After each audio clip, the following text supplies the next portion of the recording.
স্বামী স্ত্রী আর অ্যাসোসিয়েশনের সংসারে মস্ত ফ্ল্যাটের ছোট্ট একটি কোণে যাদের জায়গা হয় না, সেই সমস্ত মায়েদের বিষণ্ণ মুখগুলো একবার দেখে আসি।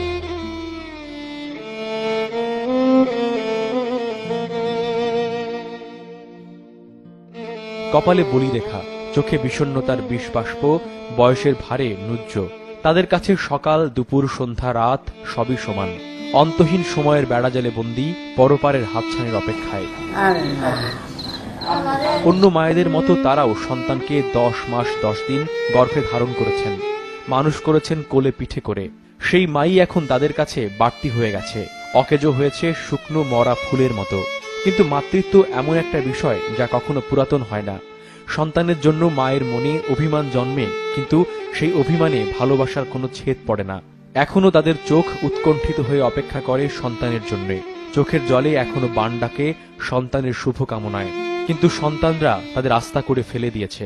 তারা খাইতে, তারা বউ ফল মেনে খাইতেছে, আমার দেয় না, আমার বাপ নয় না, জুটে না, তার হারিতে আমার বাপ নাই। একটু কষ্ট লাগলে কেউ একলাই করে একলাই মনে বুঝ দেই।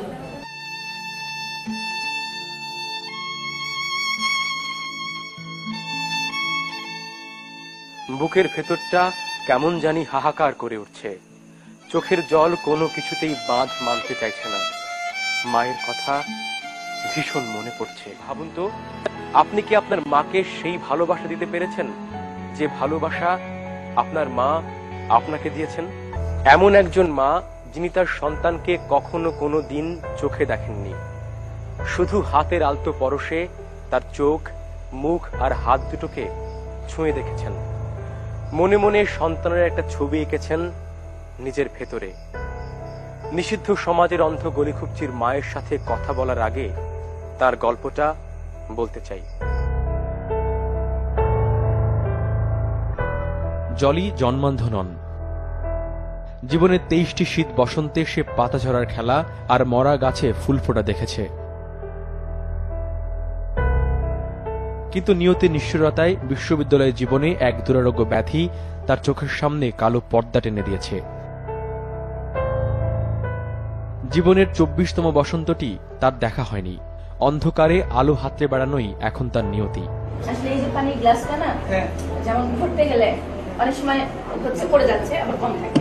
তো আমাকে ওই সাউন্ডের উপর ডিপেন্ড করতে, আমরা দুজনে যেহেতু দেখি না, আমাদের সাউন্ড হচ্ছে এই, মানে ও কোথায় যাচ্ছে, আমি কোথায় দাঁড়াচ্ছি। ভাইয়া কি একদম কমপ্লিট? হ্যাঁ, ও কমপ্লিট।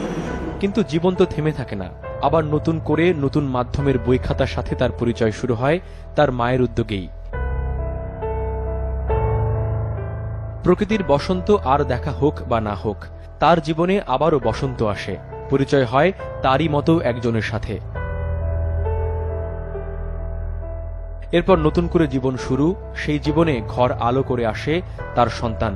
কিন্তু সে তার মায়ের মতো আঁধারে বন্দী নয়, আলোর পথযাত্রী। আমি সবসময় না, যখন আমি ওকে দেখি তখন আমি ওর থুতনিটা ধরি, যে আমারটা ঠিক ওরটা একই রকম। যেমন আমার নাকটা, আমি সবসময় চেষ্টা করি ঘুমের মধ্যে নাকটাকে করতে। কিভাবে যেন সন্তানটিও বুঝে গেছে তার মা অন্ধ, তাই কোথাও কোনো ব্যথা পেলে মাকে সে সেই জায়গাটি অনুভব করতে দেয়, মুখে কিংবা ইশারায় কিছু বলে না। এটা আল্লাহর রহমত। হয়তো আমার ছেলে যখন আমাকে কিছু দেখায়, আম্মু হাত দিয়ে দেখো, মানে ও বুঝে গেছে যে আমি দেখি না। আসলে এগুলো ভাষায় প্রকাশ করার মতো না।